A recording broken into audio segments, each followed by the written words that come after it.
ওপরের ভিডিওটা ভালো করে দেখুন, ভিডিওতে কি ঘটছে। বিজ্ঞানীরা কিছু বাঁদরকে একটা খাঁচার মধ্যে রেখে দেয়, আর খাঁচার মধ্যে একটা সিঁড়ি রেখে দেয়, আর সিঁড়ির ওপরে কিছু কলা রেখে দেয়। যতবার বাঁদরগুলো সিঁড়ি বেয়ে ওপরে উঠে চেষ্টা করে, কলা নেওয়ার চেষ্টা করে, ততবার বিজ্ঞানীরা তাদের গায়ে ঠান্ডা জল ফেলতে থাকে। তাই ধীরে ধীরে বাঁদরগুলো বুঝতে পারে সিঁড়িতে ওঠা যাবে না, কারণ সিঁড়িতে উঠলেই আমাদের গায়ে ঠান্ডা জল পড়বে। আর এরপর বিজ্ঞানীরা কি করে, ওই সমস্ত পুরনো বাঁদরগুলোর মধ্যে থেকে একটা বাঁদরকে বাইরে নিয়ে আসে, আরেকটা নতুন বাঁদরকে খাঁচার ভেতরে রেখে দেয়। আর তারপর যখনই নতুন বাঁদরটি কলা দেখে, তখন সে সিঁড়ি বেয়ে ওপরে উঠে কলা নেওয়ার চেষ্টা করে, আর সমস্ত পুরনো বাঁদরগুলো তাকে টেনে নিচে নামায়, তার উপর অ্যাটাক করে এবং তাকে প্রচন্ড মারে। কিন্তু পুরনো বাঁদরটা এটা বুঝতে পারে না তার সঙ্গে এমন কেন হচ্ছে, কিন্তু সে এটা বুঝতে পারে সিঁড়িতে উঠলেই সে কিন্তু মার খাবে। আর এরপর বিজ্ঞানীরা সমস্ত পুরনো বাঁদরকে খাঁচার ভেতর থেকে বাইরে নিয়ে আসে, আর কিছু নতুন বাঁদরকে খাঁচার ভেতরে রাখে। এদের মধ্যে কোনো বাঁদর কিন্তু তার মধ্যে ঠান্ডা জল পড়ার অনুভূতি পায়নি।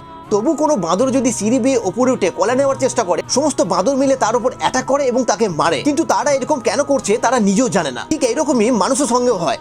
এমন অনেক জিনিস আছে যেগুলো আমরা কেন করছি আমরা নিজেও জানি না, তবুও সেগুলো আমরা করি, কেননা আমরা কোনো কারণ না জেনে আমরা অনেক কিছু করছি।